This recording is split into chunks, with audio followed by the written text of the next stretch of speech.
Welcome to today's Explainer. If your medicine cabinet is overflowing with expensive supplements that internet gurus promised would totally change your life, well, you are definitely not alone. Today, we're setting the stage for a really eye-opening, rigorously sourced critique of the modern wellness industry. We're talking about a multi-trillion-dollar apparatus that has, quite frankly, replaced solid empirical research with an exhausting, heavily money-driven, opinion-based marketplace. We're going to dismantle these modern wellness distortions, and most importantly, we're going to explore a much stronger, scientifically grounded alternative, the health capital model. Okay, let's dive right into this. Are we actually buying health, or are we just funding an industry? It's a huge question we all need to be asking ourselves right now. We are constantly bombarded by so-called gurus offering wildly conflicting health advice. One day, a highly specific diet is the ultimate cure-all, and literally the next day, it's a completely different protocol. What the source material makes incredibly clear is that the vast majority of this advice, it's simply not based on research evidence. Instead of actually making us healthier, this authoritarian one-size-fits-all approach is just draining our wallets and our energy. At the end of the day, we're being sold opinions, not science. Section 1. The Modern Wellness Illusion. Commodification of the Body. To really understand this illusion, we have to look at how wellness masquerades as holistic health. It uses all these great buzzwords like natural and systemic, while actually operating as a highly commercialized marketplace. I want you to let this mic drop quote sink in for a second. The modern wellness industry is, in many ways, just the biomedical model with a different marketing department. Think about what that actually means. It means that despite all the soothing, earthy language, the industry traps us in the exact same Cartesian repair mindset it claims to oppose. It conditions us to believe that the body is just a machine, and hey, if you're feeling off, you simply need to purchase an intervention to fix it. Buy a new gadget, a trendy supplement, an absurdly expensive wellness retreat. It's this purely mechanistic approach that pretends your individual consumption can somehow just override systemic stress. Now, what's really interesting here is the stark contrast. On one side, we have the wellness industry. It's almost entirely focused on products and performances, superficial things you can buy to mimic being healthy. But on the other side, we have health capital, and health capital focuses on systemic, social, and mental assets. These are the actual life course determinants of health. The wellness trap essentially sells health as a commodity. But the health capital model, it recognizes that true vitality is an asset you build over a lifetime through fundamental social and mental structures. It's definitely not something you can just add to your online shopping cart. Section 2. Homeopathy's Scientific Vacuum. Our sources define homeopathy as a placebo-based biomedical substitute completely lacking a mechanism of action. Just think about that for a moment. Relying on things like the law of similars and extreme, high dilution, that directly contradicts our most basic biological understanding of dose response and systemic physiology.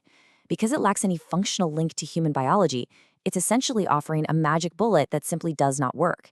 It operates entirely in a scientific vacuum and totally fails to engage with the actual determinants of health.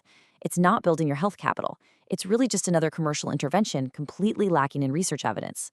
Section 3. Toxic positivity versus eudaimonia. So it's not just about what we put in our bodies, it's also about what we are expected to feel. Toxic positivity is this exhausting illusion of the present.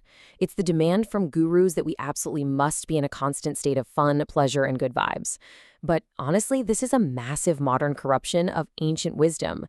Consider eudaimonia, the ancient pursuit of the good life, championed by Socrates, the Stoics, and the masters of traditional Chinese medicine. They never claimed life was about constant pleasure. No way. They understood that suffering and friction are essential, unavoidable parts of life. Their whole goal was purpose, resilience, and the endurance of hardship to build a strong soul. The modern wellness industry has taken this profound ancient wisdom and monetized it into a superficial, stressful demand to just smile through it. And this brilliantly illustrates exactly how this toxic cycle does its real damage.